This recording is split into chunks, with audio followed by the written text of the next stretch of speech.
I'm Scott Alan Miller, and this is my life living in Latin America, but I am in Texas for a couple weeks and doing some episodes from here, which I have not done since late 2022. So, welcome to Texas, everyone. This is Friendswood. We're in the Eagle Lakes region, and just out for a walk. I've got thunderstorms coming again, and so I wanted to get as much as I could recorded before the rain actually hits. I'm out doing this walk around this beautiful lake, and the last time I did this 2 years ago, this was a dirt path. It is now all sidewalks. One of the surprising things coming from Nicaragua, or really anywhere in Latin America, back to the United States, is how nice the sidewalks are, but also how many there are, and the fact that there are sidewalks even in a private lake little walkway. Like, this is crazy. So we're going to get to today's topic, which is how people self-select when they're moving to new countries, right after the bump.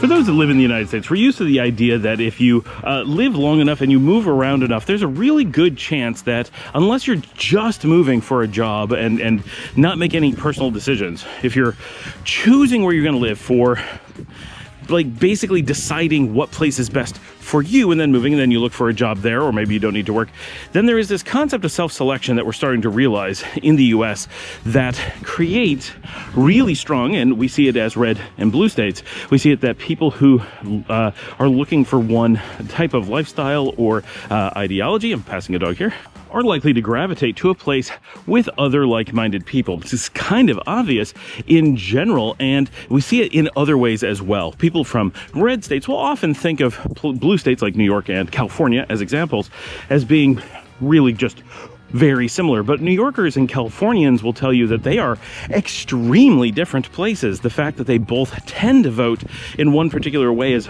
more indicative of how limited the voting options are in the United States, rather than reflecting some similarity between the two locations. So in general, you're going to find across many different parts of the spectrum people gravitating towards other like-minded people. And we see similar things in, say, Denver, for example. People who really like a certain outdoors lifestyle gravitate towards Denver. And so over time, more and more people who feel a certain way or enjoy a certain type of thing or like certain weather move to one area, and then people who grew up there but don't like those things will often move to another, and slowly over time you get kind of an oil and water effect across the entire country. And because the United States makes mobility between states and regions so fluid, so easy, you see this happen relatively quickly, much more so than, say, in the European Union, where moving between countries can be done, but is less easy. It's very easy to visit, but much harder to move and work. For example, the US gives you unlimited ability to move between the states anytime you want.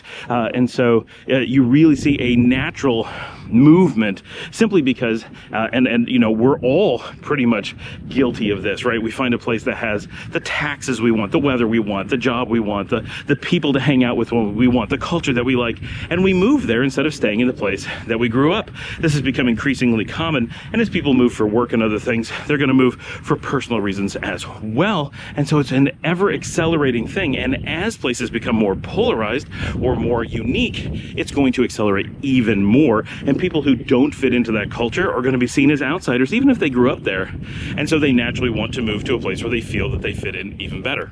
I had to move to where I had some buildings blocking the wind because it's just really, there's a storm rolling in. We're expecting it in about 30 minutes, so I apologize. We are on the HLG profile for the first time on the GoPro 13 today, so if it looks a little bit different, that's we're working with a broader color spectrum range, and hopefully it looks pretty good, but we're learning as we go. Okay, so the same thing is going to happen when we look at expats within the United States. You see this happening, and people talk about it a bit, but we don't really tend to spend a lot of time focused on it, but we know it's happening.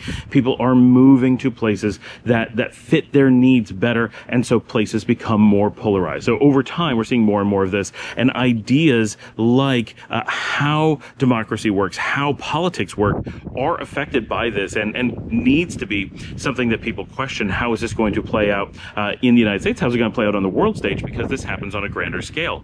As people begin to have mobility between countries, we see the same things happening to a lesser degree and often not politically motivated. What we do see is people who have certain inklings towards climactic conditions or towards lifestyles or activities. They tend to gravitate to certain places, and then in many cases politics will follow because they bring some associated ideologies with them, in many cases, but not all. Of course, expats, we've talked about this a lot, are almost completely shielded from political processes, and so it is a mistaken idea that people are going to move to a new country based on its politics. That's really not something people do. People may move away from their home country based on its politics. That's absolutely a real thing, but moving to a country based on its politics is not, because as an expat, whether you're moving to a country that's extreme one way or extreme another, it really doesn't play out to you. All you care about, all you're affected by, is the resulting laws or resulting policies. Now, those things you do care about, but the actual processes by which it works are irrelevant to you. Absolutely, utterly, completely irrelevant.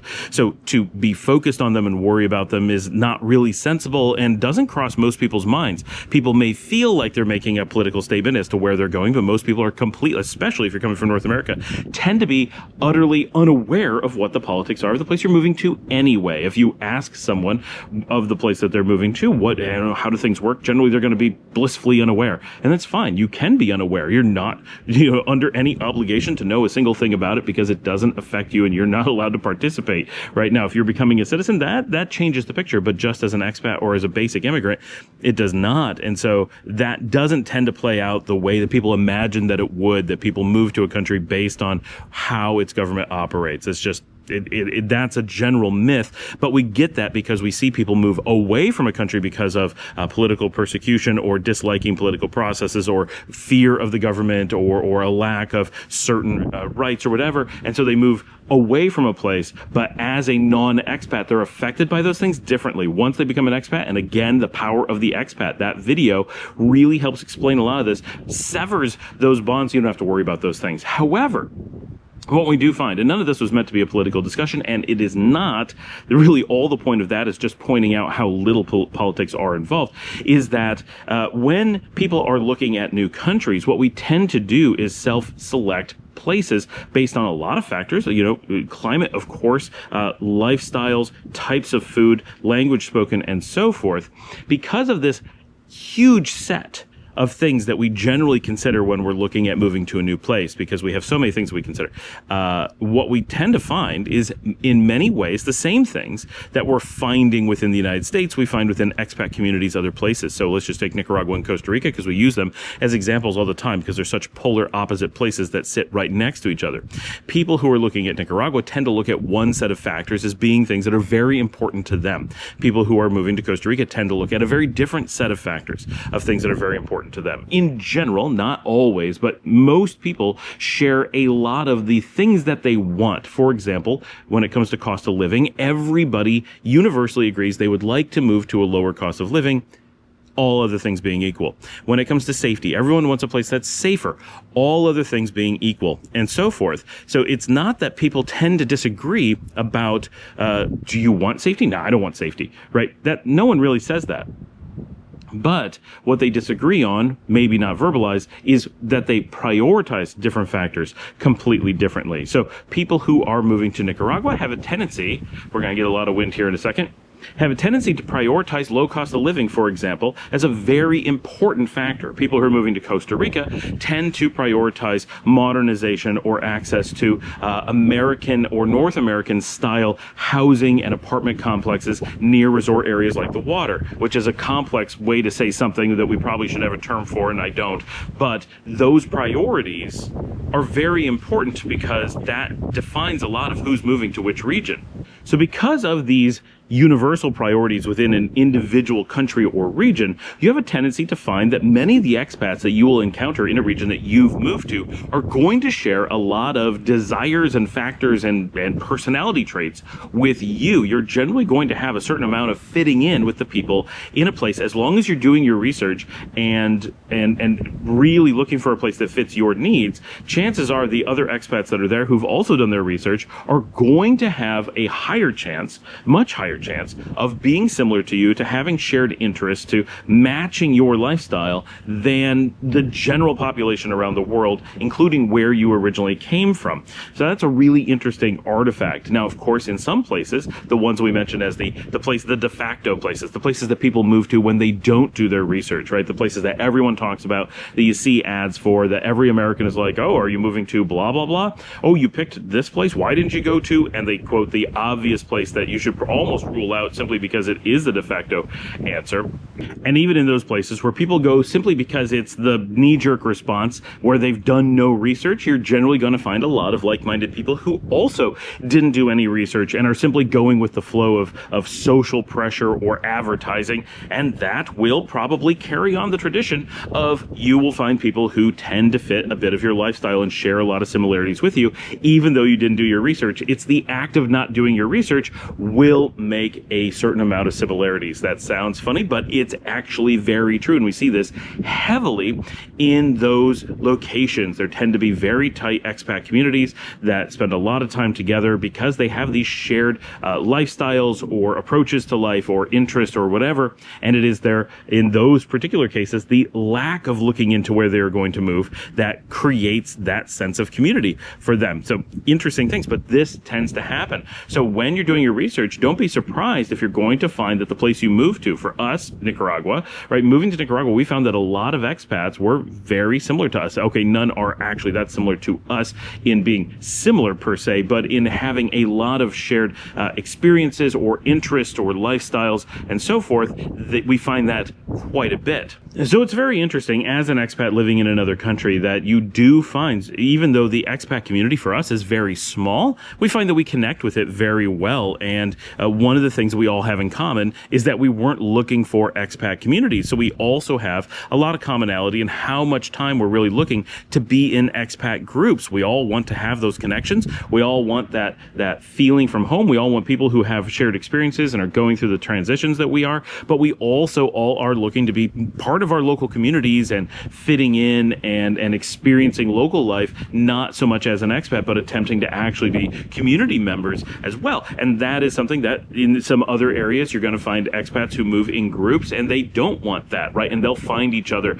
and naturally create communities of people who are looking to be a bit more insular or a bit more isolated. So those are really interesting, and it should be encouraging that your process of becoming an expat, if you're doing your due diligence or doing no diligence at all, that you're very likely to fall into simply through a natural process without having to look to see what expat communities are like particularly. There's a really good chance that the expats you meet are going to have a high affinity for being people that you will be able to connect with on a good personal basis. We have a lot of wind going on today, so I'm going to keep it short, which a lot of people will appreciate because I get a lot of comments about being long-winded. So the wind itself will keep the long-windedness at bay. Hopefully this does turn out and the audio will be decent. Let me know in the comments. As always, get down there in those comments. Let me know what you think and leave your ideas, your questions. If you have videos to send in, all the instructions are always down there. My contact information always down there. No need to ask me for that. It's always in the show notes. Everything for the last 3 years, it's down there. And if you'd like to help support the channel, you can buy me a coffee at buymeacoffee.com/Scott Al Miller, or get down there. There's a join button that lets you join our community and sponsor directly through YouTube, or watch more episodes, share with a friend, tell someone about the show, hit that like button, do all those things, and I will see all of you tomorrow.